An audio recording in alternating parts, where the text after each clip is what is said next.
So good afternoon again to everyone. At this time, we will now begin our international trade and manufacturing segment.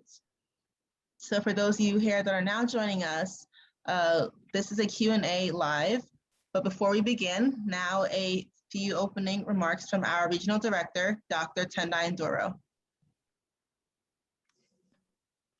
Your mic, Dr. Ndoro. Thanks, Tekoa, and I want to welcome everybody to SBDC Day, Ask the Experts, and welcome my friend Carmen Morris, who is a great expert for us in various spaces, actually. She handles our international trade, she handles our manufacturing, she handles our sales. So she has a golden set of skills that help our small businesses. And I just want to make sure that everybody who is joining us here is opening to ask any questions. There are no silly questions or small questions. And like I said before, you are asking questions to small businesses that actually do this in their in real life, and that they live off their businesses. So they are not going to give you cookie cutter or theoretical references or case studies, because they are actually working with small businesses, and that's what they do. And they are truly seasoned experts.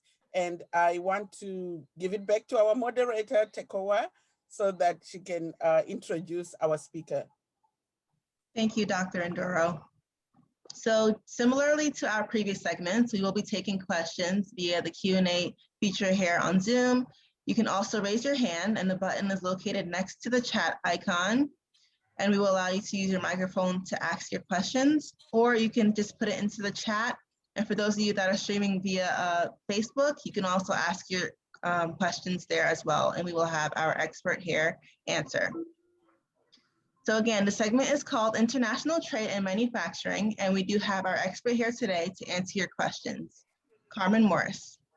Carmen is a consultant at the NJSBDC at Rutgers-Newark. And now without further ado, I will now turn the segment over to Carmen to tell her a bit about herself as well as her area of expertise. Hi, everyone. Thank you, everyone, for attending this SBDC Day today. Now, I'm out of the country, so if I lose you, I have backup. I'll just log right back in. As she said, my name is Carmen Morris. I am the international trade consultant for the SBDC in Newark. I have been in international trade, oh gosh, a little bit over 30 years, and I've learned it by trial and error. I learned it when there weren't all these resources available that we have today. And today I run an operation, very successful operation, even from home. This is why it's so key for you guys to listen today, to know that even if you are a small business, you can just go ahead and start your export and import business from the comfort of your home. But anyway, as she said, my name is Carmen Morris. I will be your instructor for today. Any question, there is no silly question. Anyone can just ask anything. If I don't know the answer, there's people sitting out there somewhere that can back me up and just jump in and go ahead and give your input. I'm just going to start by saying that international trade is taking your business to other markets. It's not as hard as people think it is. I might make it sound easier because I've been doing it for so many years, but you can start. The advantages that we have today is that you can start very small, and that there are tons of resources out there to support you in the process. So as we go along with the question, you can let me know, Takara, if there are any questions right now that I should just go ahead and jump into, so that we can, since we have to cover two segments, the manufacturing aspect of it and the import and export of it. Okay, will do. Okay, so just to start off the questions, we have a common question here. What is international trade? Well, international trade is just you doing business outside of the country in which you are located in. It's just you either bringing any business into the country or sending it out of the country exporting it and importing it. That's what constitutes international trade. Now, within international trade, there are things that you need to know and become familiar with, which is the global economy. You need to understand that if you are doing business with another country, you need to know how well they're doing. And I'm going to discuss some of those areas here today, how well they're doing, what's the political stability of the country. You just have to do some research to be able to go ahead and tap into those other markets. But all international trade is you doing business outside of the country in which your business is located. Okay, great. So the next question is, should my business be open to international trade? Sure. See, the United States, we in the US have the leverage already that our products are trusted in other countries. Those of you who are listening today that are from another country understand that if you have a product that is made in the US right away, it costs more and it has more credibility. So we in the US, we are known for sound business practice because we are more regulated than many other countries. That makes us that much better, in a better position to do business with other countries. And people want to do business with us in other countries. One of the things I recommend for people to do is when they travel, or if you're in business and you travel somewhere and you're thinking of doing business in that particular country, that you visit the US Embassy in that particular country, because they have what is called a list of businesses and delegates that they want to do business with American companies. And that way you can also tap into that.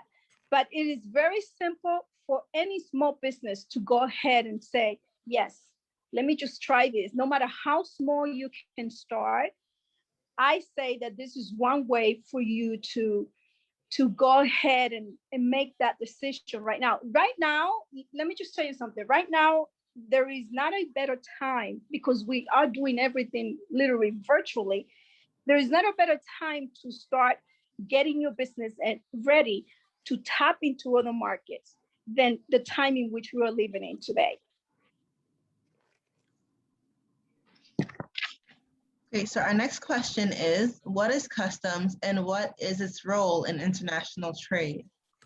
Customs is what regulates. It's what regulates the tariffs and the fees that you have to pay for the products and that are coming into the US at any point in time. This is the reason why many of the products that you bring into the US should be classified, because you can right away you can know or can have an estimate of how much is going to cost you for that product to enter the United States, or even doing it for your clients, for that product to leave the United States. What is going to be, it's an easier way to calculate what is called landed cost. Landed cost is what is your product costing you in your warehouse from wherever it's coming from, of wherever you're sending it. If customs, they have a website, by the way. They have a website in which they give you a list of all the information that you need. You can go to export.gov and go on the customs, and you will see all the information that you need concerning that. But customs, it's what regulates the borders of any product that comes into the US. They literally tell you how much it's going to cost you. You will find out everything. You will find the rules and regulations. And many people, sometimes you have to use brokers to clear products if you're bringing it into the United States. And then they will handle that aspect of it. But it's good for you to know so that you know what to expect. Okay, our next question is, what is the impact of the coronavirus pandemic on global trade? Very much. But you know what? In all of it, we can look at it as a good thing. It's a bad thing that happened, but it's also a good thing, because it has forced many of us in business. It have pushed people to doing business in a way that they're not used to. It have pushed a lot of people saying, okay, now we have to sell products online. Now everything is online. Now what do I do? What do I order from? Where's my supplier? So the coronavirus, COVID has pushed many of us, pushes into the international trade aspect. because everybody now is looking to do business anywhere, not only in the United States. And we have seen the need. We have seen that there are even many trade agreements that are being modified to fit the condition that we are in right now. And this is when one place that you can go is on the FTA website. You can find out a lot of information also about that. But right now, the COVID situation have pushed many, many businesses to do business in other markets, because we cannot just, if you just seclude yourself to the market in which you operate, you are missing out on about 85% of the world's purchasing power, which means that you're losing out on all those buyers. So it's a great thing. It's a bad thing that happened to us because we all kind of skipped 2020. Is like people ask you, what did you do last year? And you're like, you kind of confused because it flew over us. But international trade, you can go ahead and tap into it right now. This is a better time. And COVID, although it's an unfortunate situation that happened, it's something that we can go ahead and leverage the platform that have been set up for us now to go and tap into other markets. So our next question is, I think my company's product would be successful in other countries, but I'm not sure how to get started in international business. Is there help for new exporters? Definitely. If you're not sure if your product will fit into any market, there's a way you can start doing research. Now we're very limited to travel. So it's not easy to just get on a plane and say, well, let me go do research in this market. In the US, we have so many resources and so much information available to us that you can tap into. You can reach out to the Department of Commercial Services. That's what they're there for. They're there to assist our businesses in other countries. They have many programs, the Golden Key program, that in which they match you with your product with a buyer. So in order for you to understand whether your company is ready or not, the first thing that you need to do is you have to create your product. And when I say product, I'm going to say also product or services, because sometimes we don't think that our services can be exported. I export services to 32 countries. I teach in many other countries. So that's also considered exporting. One of the main products that are being right now required in other countries is training services, accounting, telecommunications, and many communications services, cybersecurity classes. All these things are very now being requested from other countries, especially developing markets. And I'm going to talk to you a little bit about developing markets. But if you do want to know if your company or product it's ready to go international, the first thing you need to do is create that product and match it with a specific country. How do you match it with a specific country? On our webinar, we have one webinar that's called Leveraging Global Markets. I explain how you can go and start doing your research and choosing a country. I specifically gear to the countries where I have been during the webinar. But if you are from a specific country that you already know the culture, you already know the political situation in that country, you can just go ahead and make research and finding out the financial situation of that country by looking at their GDP, going back 3 years, seeing what is the yearly percentage of imports or export into that country, and you see what's happening. So then you're also going to research what are the services or products that are needed. Let me give you an example. The first time I started doing business in West Africa, I went to Ghana. I normally go, I take a day, and when I visit in a country, and I normally go to the supermarket or the nicest shopping mall, and I observe. I look at what's not on the shelf, and I try to put it on the shelf. So I started dealing with one product that I know in the container in which it came in, it was not affordable for that particular region. So I needed to modify the packaging of that product to match it with that audience. So that's how I started in West Africa. And if you have a service or you have a product that you're developing, and the beauty of it, and if it says made in USA, you already have to leverage, and it's like gold in your hands. This is what we call it. So you can just go ahead and start making the research one step at a time. Develop your product, develop your service. Find who to match it with. You could do it either way, because I say develop your product or your services, because most time we start with things that we are experiencing, with things that are already in existence. But if you are developing a product, or if you look into a country and you see that there is a need, for example, let me give you an example. In Colombia, I made the research that the women who use the most keratin, which is a treatment on the hair, were in Colombia and Spain and in Italy. And I said, okay, well then I speak Spanish. So I chose to research Colombia. So I started exporting keratin, which is a hair treatment, to Colombia about 15 years ago, when it all started getting like really, really as a trend, the keratin and the hair, most of in the beauty industry. So I made the research in Colombia, and then once I was in Colombia, guess what I found out? I found out that Peru was an emerging market. Then Venezuela, who had a lot of issues coming up, was right there. But also those women, 97% of them took care of the hair using this product. So I took advantage of that in those years, and I was very successful with that.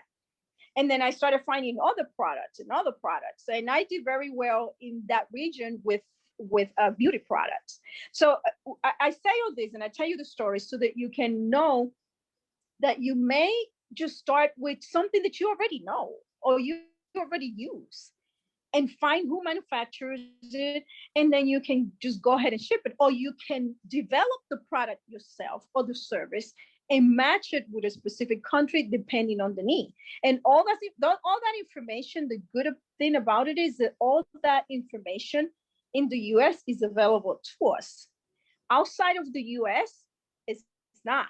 It's very, very difficult for you to gather data and information in other countries unless it's a developed country.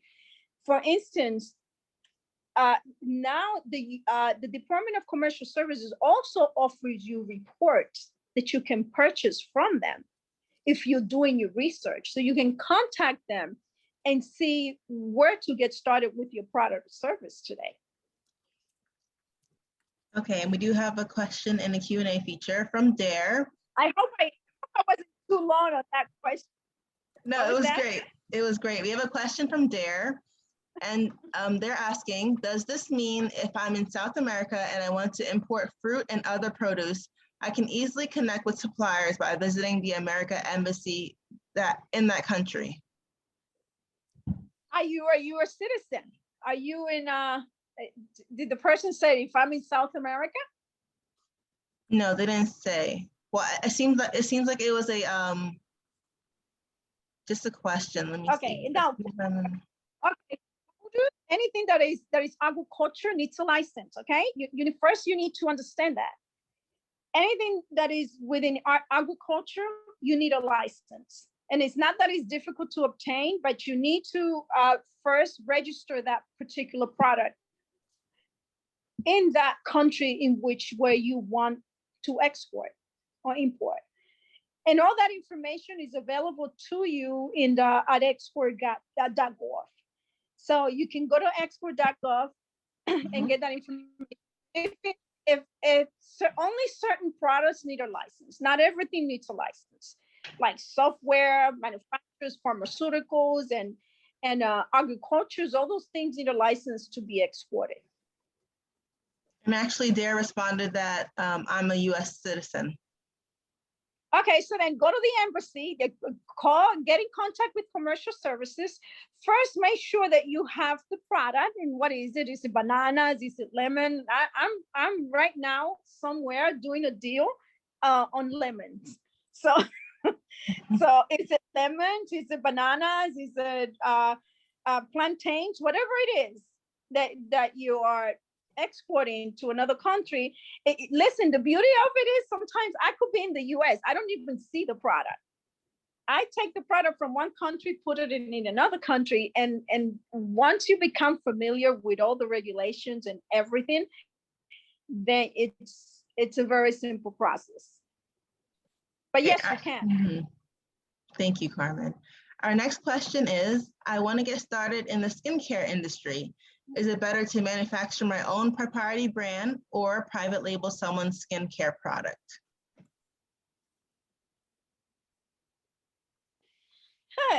That's if you could go either way. If you do someone else's, you're just doing like what is called a drop ship. They manufacture it for you.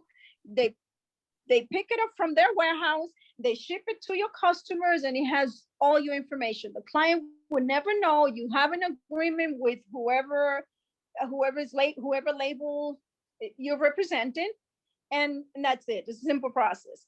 Now, if you're doing your own private label, which to me, it'll make more sense if you want to start branding yourself in another country, all you got to do is create the product. Of course, it has to be regulated with the labeling and everything. There is a process. This is why if you need assistance, if you are ready to do this already, I suggest that you call our center and sit down with a counselor who will take you through the process. If a skincare product, it needs to be formulated. You need to start from there. What is it that you're putting together? Because all that has to be detailed in the label. And it's depending on the country and where it's going to. Also, because different countries have different regulations as to how they want their labels. That's including the US. So for you to do that, you need to take one step at a time. But yes, you could go either way. I've done both. I've done both. Okay, and we have someone who just asked a follow-up question. What is private labeling? Private labeling is just, maybe if you've been to Walmart and you see the family deal, is a family deal at Walmart. And it's not Kellogg's, and it's not, all those are private label. Like Nike is a private label because it belongs to someone, one company. If you decide to develop something and you want to put your name on it, it's your private label because it is yours. They can only get it through you. They cannot get it through anyone else. It's just a label. See this water? Cool Heaven. So Cool Heaven, that's their label. That's their name. And that's who distributes it. So if I want to sell Cool Label in my store, I contact them because and then I'll sell their private label. But all there is in private label is that you are the owner proprietorship of that particular name and brand.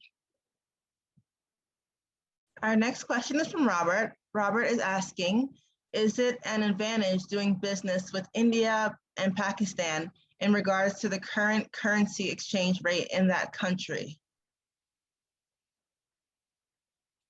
Pakistan? No. Okay. There is India, yes. But Pakistan right now, no. The exchange rate, it's always good to us as US dollars because the US dollar is always above. So this is why you have to calculate the currency rate and how much is it fluctuating, because it can affect your client. Me in the US, it doesn't affect me because my dollar is always above that particular currency. However, when you're sending, let's say your client is in India and it's what is it, 150 rupees? I don't know what it is right now, but if the client is in India and you exporting to the client and the currency is fluctuating 10 points, 15 points, which is very rare. It doesn't happen from day to night. It can happen when something dramatic happens in a country and boom, things start going up. But currency fluctuation, if you go and you look at it, how much it fluctuates during a month, which is not a lot, maybe 1 cent, 20 cents, it's not a lot. I never have a problem with it, unless something is about to crash in that particular country, and which it only happens to me once in 20 years. So I don't think you should worry about that, because most of, especially in most of these developing markets, they're all backed up by the World Bank and the global, who manages the global economy. So I don't think you should worry about that. Especially if you're doing business in US dollars. All of my business is done in US dollars, by the way. Let me just explain that to you. That the only person that is going to be affected if the currency fluctuates is the person on the other end who's receiving from you, because their cost increase if the currency increases. But if it decreases and they have already paid you, then it's a problem. But if it decreases and it's on the way, this is why I don't do, I take the money up front. It has to come up front so that everything is clear. This is what it was here. This is what it is now. This is what it was then, and this is what it is now. So you just don't worry too much about that, because especially in nowadays, things are done pretty fast. You don't wait 3-4 weeks for a letter of credit. You just do your transactions directly from your bank.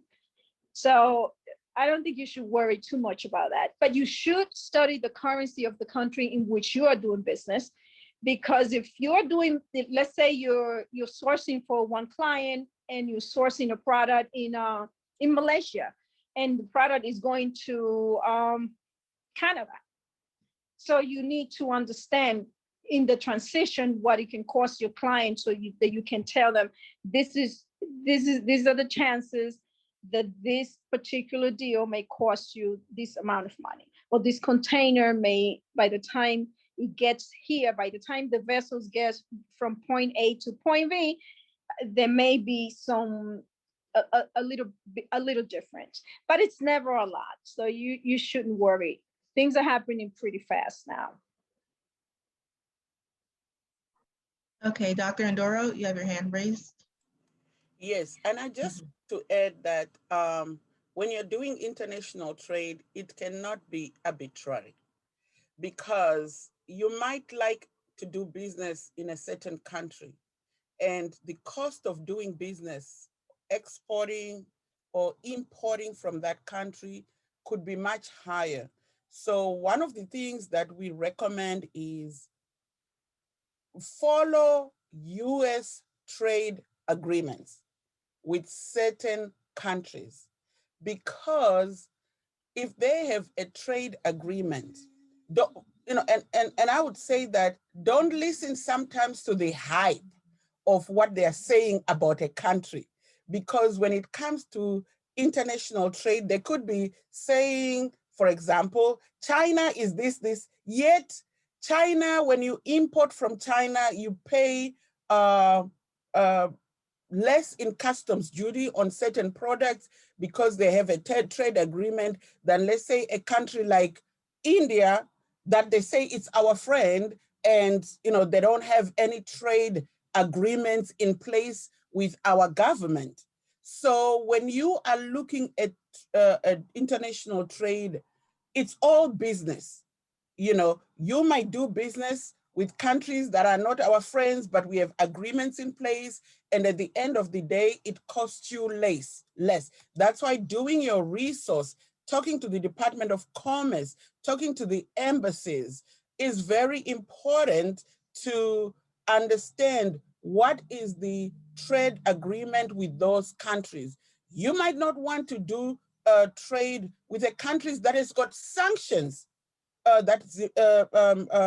the US has imposed sanctions on that country because it's going to be very difficult to either get your things out of here or get your things into the US because that country has got sanctions with the US. So there's a whole other thing that you have to keep in mind. It's not just, I feel like doing business, even with Latin American countries. Some have got very good trade agreements and some don't. So, and some may have not so good trade agreements, and your cost of doing business in that country might be much higher than you would have benefited doing it in another country. But everything boils down to research and know your geography and your environment.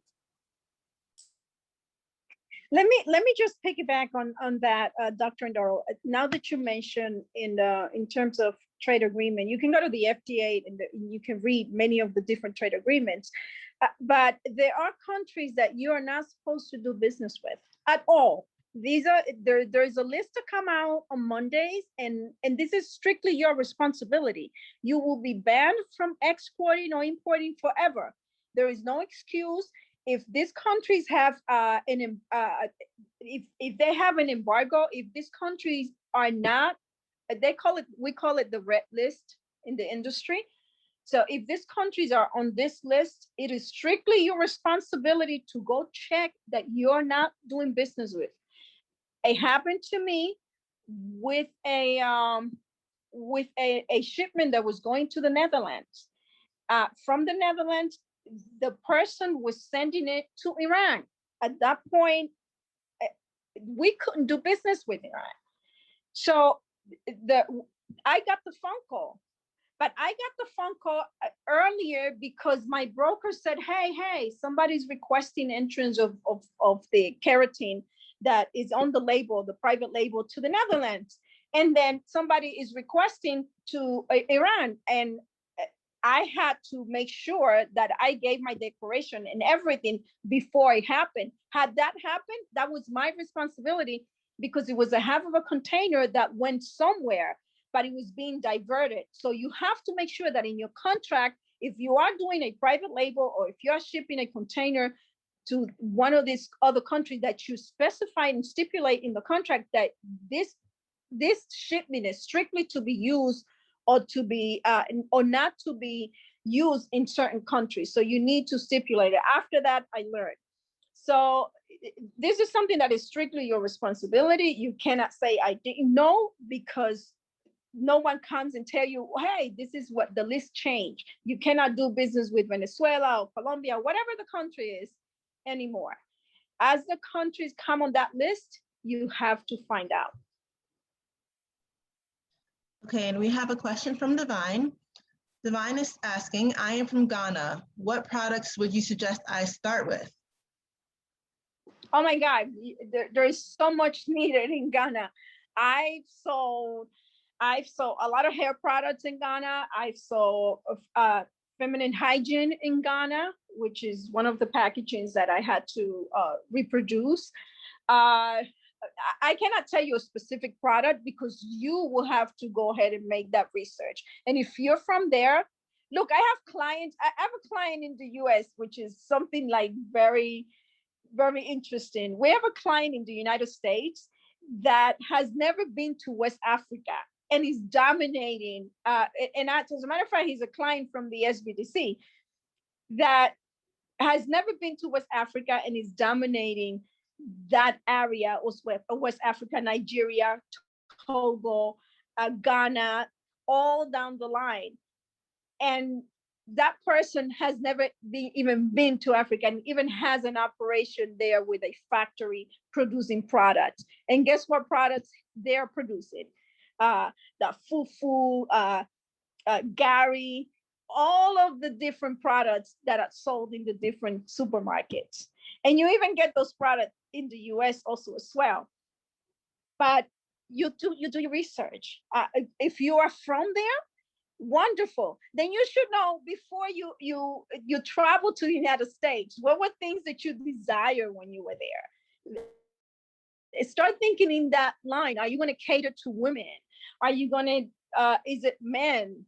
Is it mothers? Is it teenagers? I started with my product. I started with college students in Accra. I went to the campus. I gave 30-day supply to 20 people. They started using it. Guess what? They were looking for it because the product was good, and I gave them samples. So that's one way I started there. Okay, But we you have do your one. research. Mhm. Okay, thank you, Go ahead. Carmen. We have one question from an anonymous person. They're asking, is there any ways to get a list of import and export items based on the country? I am in the US. Okay, and Mr. or Mrs. Anonymous, like I just, products, it's based on need.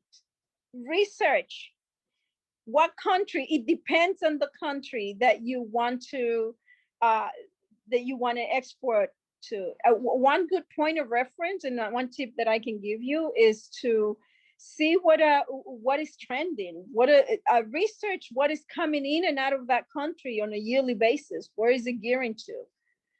Because you don't want to go into things that are saturating the market already. You just be one more in the marketplace, unless you have something different that you can differentiate yourself with. But you can start by making your list and narrowing it to one product, because I don't recommend that you start sending a lot of products. Narrow it to one product. Once you are successful with that particular product, then you can move on to other products and add more to the list. But just narrow it to one. Start with one, and you can start with a dozen, 2 dozen, 3 dozen, in which you just go ahead and ship it out, and you take it yourself to the UPS, whatever form of shipment you're going to use. What I find a lot in a lot of people is that they're using different ways to send, like, especially in other countries. I have a person from Colombia, a client from Colombia that ships different boxes out of Miami. And it's just one box, one tall box in a shipment that is consignment, in which they just buy a little space in the container with a freight forwarder, a company, and then they go from there. But as well as much as me giving you a list of products, no, I can't. You're gonna have to do your research and find different products and then narrow it down to one. I do recommend that you start with one, not a whole bunch of products that you're not going to be able to follow up. Find one manufacturer. You can do drop ship if that's what you wish, or if you're developing the product or service. You can start, I have been invited to a lot of webinars in different countries in which, although they are paid to me, sometimes I don't accept it because of the time consuming, the time that it takes for me to do it, that is not worth it. But for someone who's starting in training and selling different courses online, that might be something that you also want to do. But it depends on the need, and you have to do your research on it. And we do have a follow-up question from Divine. She's asking, can you share your email address for future questions? Sure. CarmenForrest@gmail.com. If you can also contact me at the office. What I recommend is that you go ahead and sign up for counseling. Yeah. And go ahead, go online. You can give them the instructions. Sign up for counseling. I will give you an assessment, a free assessment of your business, and tell you the next steps and make recommendations. So that's the first thing I recommend for you to do. Yes, I'm actually going to I'm sorry, go ahead, Carmen. You give them the information on how to go ahead and sign up for counseling. And just give me 1 minute because I have to look at one message, please. Go ahead, Takea. Okay, no problem. Thank you. Your mute is off, Takoa. Sorry about that. I'm actually going to put our website in the chat so that you're able to request the counseling or the consulting with Carmen. That's actually the best way to reach out to any of the experts during this live Q&A event today. And I will also put our email address in the chat in just a moment. So feel free to visit the website. On the top right-hand corner of the website, we have a request for counseling button. And clicking on that button will lead you to fill out a form, including the specific assistance you're needing with your business, or if you have any questions, you can put that question into that section. And within 24 to 48 business hours, a consultant or an expert will reach out to you for an assessment. In the meantime, can we have any other questions for this segment? We're going to get ready to wrap up soon, so we'll go through the last remaining questions. Okay, I'm back here. I'm sorry. It's okay. Are there any Well, questions? I think there's two more from earlier. Yeah, there are one more. Let me see. There's two more, but let's read the first one. Dare again is asking, what can I bring in from India to sell in America? Oh my God, you have a lot of beautiful things to bring from India. A lot of beautiful things to bring from India. I remember, as long as it's not agriculture or software development, but it's services. Guys, I use a lot of services in India right now myself as a small business. There's a lot of services that you can outsource from India into the US, and you'll be the point of contact in the US. But I can't tell you, again, I cannot give you that information right here on this platform. I would rather you set up an appointment. I can give you ideas and recommendations. I will not tell you exactly what to do or what to bring. You need to do the research and match the product with match the product or service with the audience that you need. Okay, our next question is, I feel like it is more expensive to produce products in the USA. Besides shipping costs, what advantages are there for producing products domestically versus sourcing it to China? The advantage is always cost. Always remember, the lower your cost, the higher your profit. So if you're producing in China, remember that there is also ways in which you can produce the product and not have it to say made in China or in another country, because it goes by percentage. And this is something we can also discuss during a conversation that we will have if you have a particular product in mind. If it's, there's a ratio that if it's 35 produced outside and then the other percentage is produced in the US, then, you can go ahead and label it as US made. So there's a threshold, there is a percentage that you can bring the raw material in from another country and produce it in the US. Now, it is more costly to produce products in the US. That is why the product costs more, because it says made in the US. And it has that much quality. I thought in people's thought is that much better. Isn't necessarily that much better. You can produce very, very good products overseas. You can produce very high quality in overseas. Like, let's look at the designers, for example. Stuff you pay $5,000 or $1,000 for a handbag, you think is made in the US? No, it's made somewhere else. Somewhere else, like China sometimes. So it's a decision that you just have to make and outweigh. But there are opportunities that there are products that you can produce at a very small quantity in the US that you can go ahead and putting it together and saying, okay, now this is US made. But there is a cost to it, and you're absolutely right. And it's a decision that you have to do based on the need and what is it that you really want to do. Does it have to say made in the US? Then it has to be made in the US, but guess what? You're going to pay more for it. If they're made in China, you can produce very good products, not only in China, in many other different countries, even India.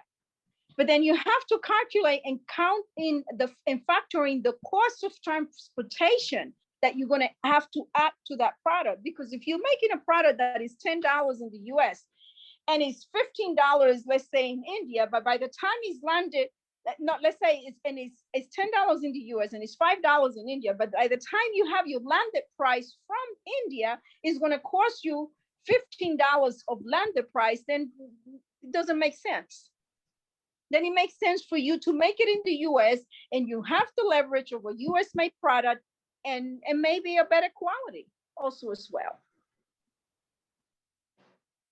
Okay, our next question is, how can I verify suppliers I find online to produce my products? I'm afraid to pay these factories on Alibaba because I've heard about people getting scammed. Yes, you will get scammed. If you're not familiar, I've been on Alibaba for 20 years. I've been a gold supplier also for many years. So if you're not familiar with Alibaba, stay away from it. Stay away from it because you can get scammed. And in the Chinese method, you have to pay ahead. And once you pay ahead, if that product, when that product gets to you, which I'm sure many of you have experienced that, it looks nothing like what you saw online. So this is how I deal with people on Alibaba.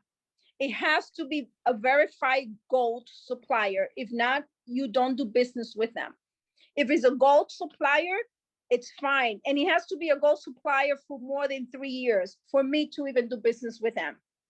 And Alibaba has a platform and a system that they will verify the supplier for you. So you don't have to be scared of that once you've gone through that process. But just don't go ahead and order anything on Alibaba unless you know who you're dealing with, because you're gonna get scammed. Okay, our next question is there a way to get a list of potential customers in overseas markets or find trade leads? Yes, you can talk to the Department of Commercial Services. They will assist you with that, where they match you with different clients. They have a program that is called the Buyers Program, and they match your product with a buyer. Only that you have to be at a different level in terms of sale. I think they request that, but you can start by setting up an appointment with us, and we can set you up with that. We can give you the ways in which you can do it. Okay, great. And we are nearing the end of our panel, but we'll just ask one more question. Divine is asking, can I use AliExpress instead of Alibaba? You're doing the same thing. AliExpress, the only difference between AliExpress and Alibaba is the AliExpress, it's more on a small quantity, retail. I mean, it's supposed to be wholesale, but it's not. They can send you a few pieces. But Alibaba is just for wholesalers and manufacturers at a larger quantity. Can you do it? You have to go through the same process. They have to be verified through their platform. If not, I don't do business with them. But Alibaba is becoming more secure through the process of verification. Okay, I just wanted to add in regards to many of these questions we receive in. Apart from the one-on-one consultation that you can receive here at the SBDC, we also have a number of webinars and resources that are available to those that want to get into, whether it's international trade, private labeling, or any of the questions that were asked here regarding the last question. We have a webinar coming up on pre-qualifying online vendors and suppliers, which Carmen also is the presenter for, and that will go into details with doing that. So instead of venturing off on your own and getting scammed or anything like that, that would be a really good workshop for you to attend to get the know-how of what to ask, what to look for, and on other ways to source these suppliers and vendors. We also have webinars called Leveraging Global Resources, where Carmen will go in detail into, how you can export or add or even import with your products or find new markets. And these webinars are offered to you at no cost. We also have one more on launching your private labeling. That's done by Nellie Reyes. Unfortunately, Nellie was not able to make it today, but that's a really, really good webinar where you know, she kind of gives you some ideas or ways in which you can get into that market where, you know, you don't have to have a proprietary product. You can simply find someone that's already doing it, and as Carmen says, slap your label on it. And it all comes down to marketing and sales. And then if you're struggling with sales, we have the art of closing sales. So Carmen also teaches that webinars, and these are all at no cost. We have them several times per year. So visit the website at www.rnsbdc.com. Click on the training tab and see when these webinars that I just spoke about are coming up on the schedule, and sign up. And you know, we all live in busy lives, so you are able to sign up and get the recording if you happen to miss that webinar. So please do take advantage of that. Back to you, Tekoa. Thank you, Priscilla. I also want to thank you, Carmen, for sharing your expertise with us today and for your time. Thank you. And hope to see you on one of those future webinars. Yes, thank you, Carmen. Bye-bye. So at this time, we will now begin transitioning over to our next segment, which is called Cybersecurity and E-commerce. So again, thank you to our participants for asking your questions. Really do appreciate it. And thank you to Dr. Enduro again for taking the time to answer some questions as well. So if you are in need of one-on-one business consulting, like Priscilla said, I did just include the websites and the links into the chat, so feel free to click on that. And just to briefly remind you again of the schedule today, what's left, we have the cybersecurity and e-commerce after this one, which is at 2 p.m. to 3 p.m. And lastly, we have the credit, capital, and finance segment, which is from 3 p.m. to 4 p.m. So thank you again, everyone, and we will now begin transitioning into our cybersecurity and e-commerce segments.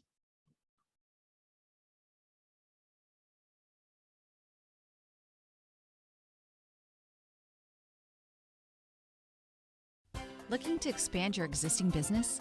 Research shows that 95% of the world's customers are located outside the United States. The New Jersey SBDC Network International Trade Services serve as catalyst to help businesses tap into international markets. Our international trade specialists provide one-on-one consulting, strategic research, market planning, and training to help companies develop and deliver their products and services to overseas markets. Ready to go global? Visit us online to get started on your path to success today.